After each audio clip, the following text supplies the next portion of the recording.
Now Samuel died, and all Israel assembled and mourned for him, and they buried him at his home in Ramah. Then David moved down into the desert of Maon. A certain man in Maon, who had property there at Carmel, was very wealthy. He had 1,000 goats and 3,000 sheep, which he was shearing in Carmel. His name was Nabal and his wife's name was Abigail. She was an intelligent and beautiful woman, but her husband, a Calebite, was surly and mean in his dealings. While David was in the desert, he heard that Nabal was shearing sheep. So he sent 10 young men and said to them, "Go up to Nabal at Carmel and greet him in my name. Say to him, 'Long life to you. Good health to you and your household. And good health to all that is yours. Now I hear that it is sheep shearing time. When your shepherds were with us, we did not mistreat them, and the whole time they were at Carmel nothing of theirs was missing. Ask your own servants and they will tell you. Therefore be favorable toward my young men, since we come at a festive time.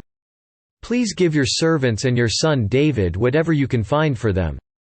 Quote, "When David's men arrived, they gave Nabal this message in David's name. Then they waited. Nabal answered David's servants, 'Who is this David? Who is this son of Jesse? Many servants are breaking away from their masters these days. Why should I take my bread and water, and the meat I have slaughtered for my shearers, and give it to men coming from who knows where?' David's men turned around and went back. When they arrived, they reported every word. David said to his men, 'Put on your swords.' So they put on their swords, and David put on his. About 400 men went up with David, while 200 stayed with the supplies.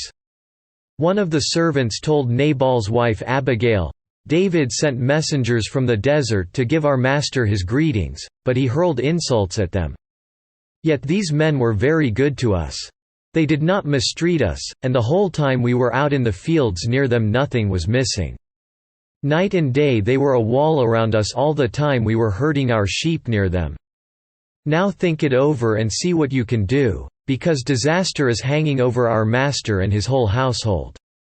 He is such a wicked man that no one can talk to him.' Abigail lost no time. She took 200 loaves of bread, 2 skins of wine, 5 dressed sheep, 5 seahs of roasted grain, 100 cakes of raisins and 200 cakes of pressed figs, and loaded them on donkeys. Then she told her servants, 'Go on ahead, I'll follow you.' But she did not tell her husband Nabal. As she came riding her donkey into a mountain ravine, there were David and his men descending toward her, and she met them. David had just said, 'It's been useless all my watching over this fellow's property in the desert so that nothing of his was missing. He has paid me back evil for good.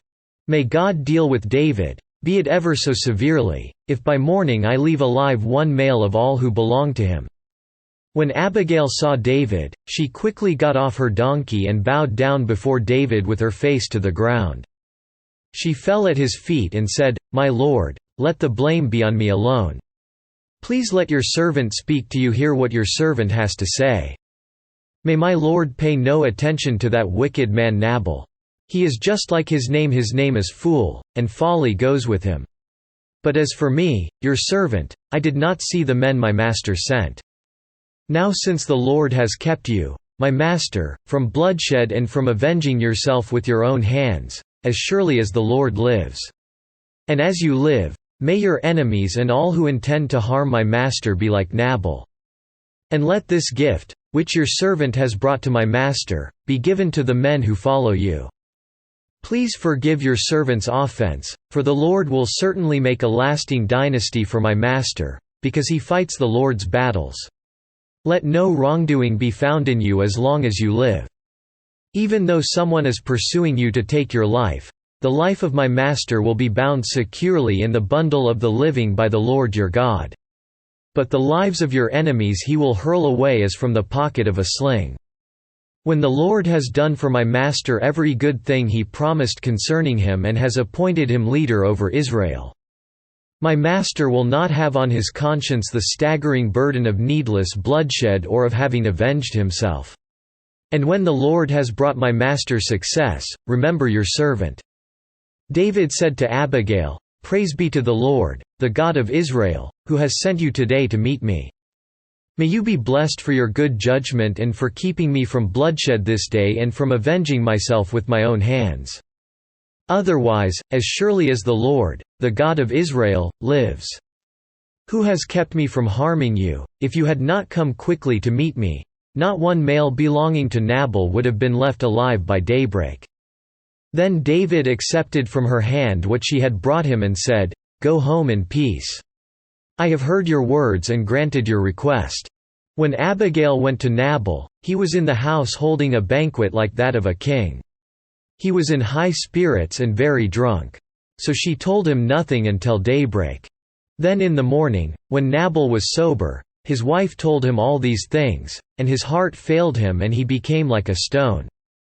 About 10 days later, the Lord struck Nabal and he died. When David heard that Nabal was dead, he said, "Praise be to the Lord, who has upheld my cause against Nabal for treating me with contempt.